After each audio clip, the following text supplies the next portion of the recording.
History belongs to those who write it. That is not a metaphor.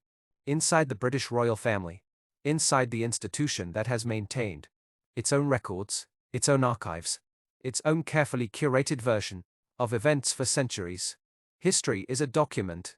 It is files, letters, official correspondence, the formal, institutional record that determines how future generations will understand what happened here, and someone with access to those records, with the institutional standing to request amendments, with the motivation to ensure that the version of events most damaging to their position was softened, redirected, or removed entirely, tried to change them, to change the record on Diana.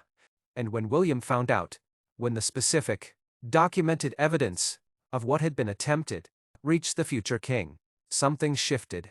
Not in his strategy, not in his determination, in the depth of what he understood about what he was dealing with, because this was not the anger of a rivalry.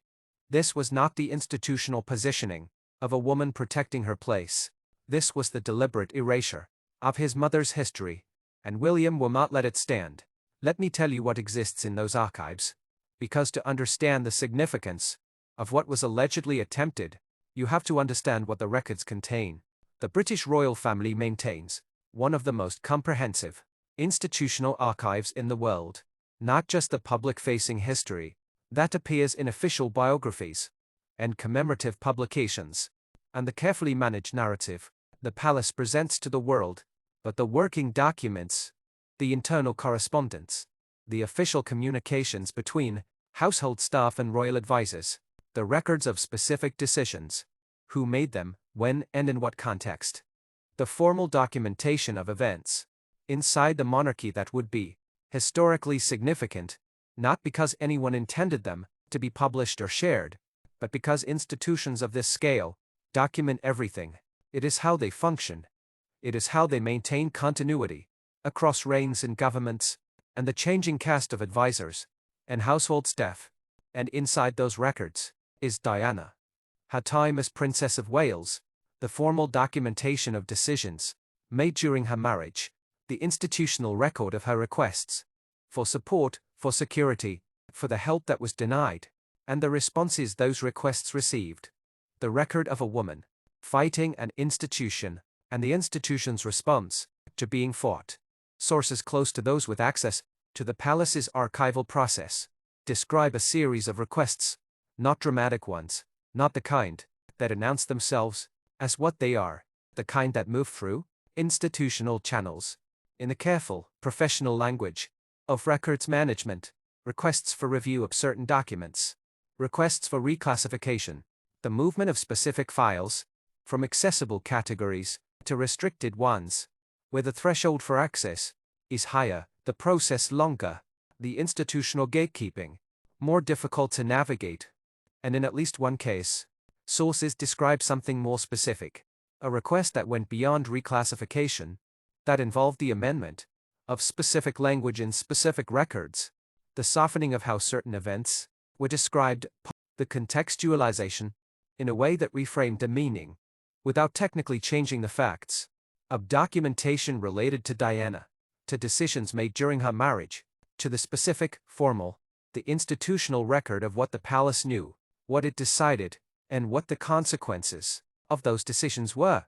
For the woman living inside them, the request was subtle, professional, managed through the appropriate channels, the kind of request that, in any other context, might be processed and approved, without generating significant attention, but not in this one, because someone who saw the request understood what it was, and made sure it reached William.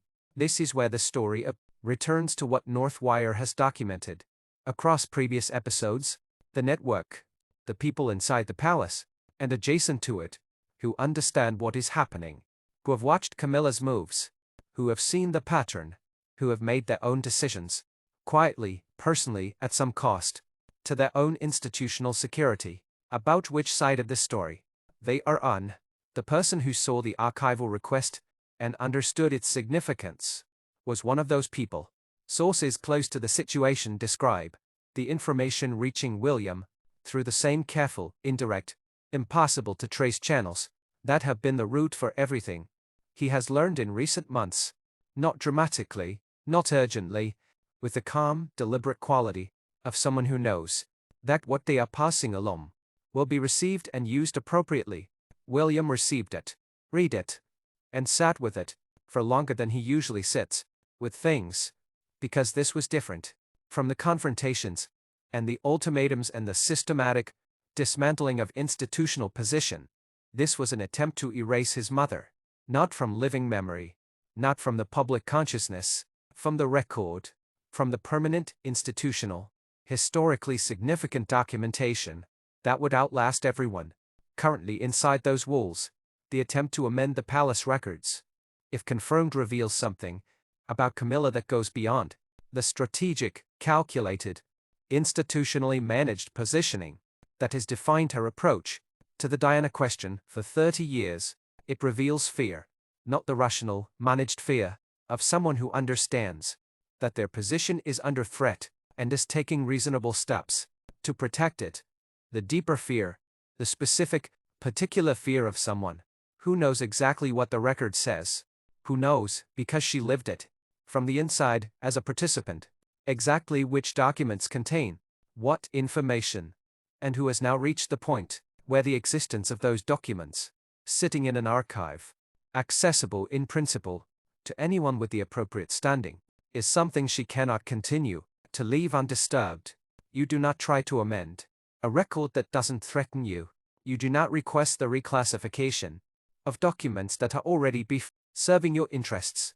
The attempt itself is a confession of what the record contains, of what Camilla knows it contains, and of how frightened she is that William will use it. Those close to William describe his response to this discovery in terms that will be familiar to anyone who has followed this story from the beginning. He did not react loudly. He did not issue a statement. He did not confront Camilla directly. In the immediate aftermath of the discovery, he did what he always does. With information of significance, he secured it, the specific documents that had been the subject of the amendment requests were identified, catalogued, placed under a level of institutional protection that ensures their availability to William and only to William.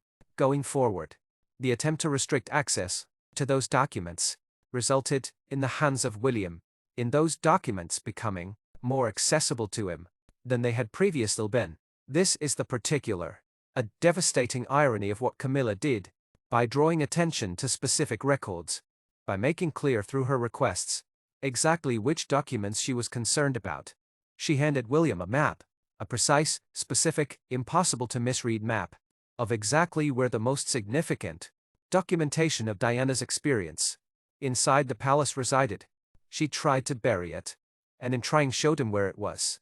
Diana kept records because she understood something about the institution that most people inside it never fully grasped, that what is documented survives, that the truth, once committed to paper, once placed in a file, once assigned a reference number, and stored in a system, becomes difficult to destroy without leaving evidence of the destruction. She kept letters. She recorded conversations.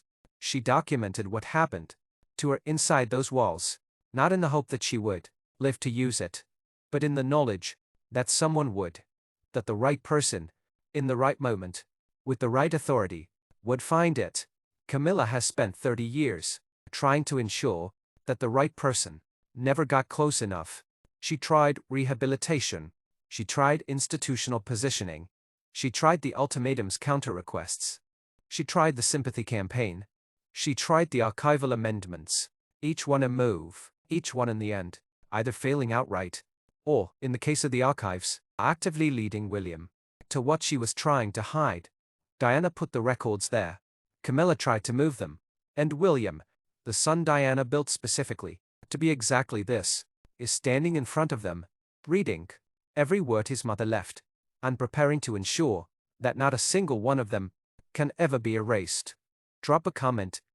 If Diana could see what William is doing, what do you think she would say to him? New video tomorrow. Same time. This is Northwire. The Crown has secrets. We uncover them every single day. See you tomorrow.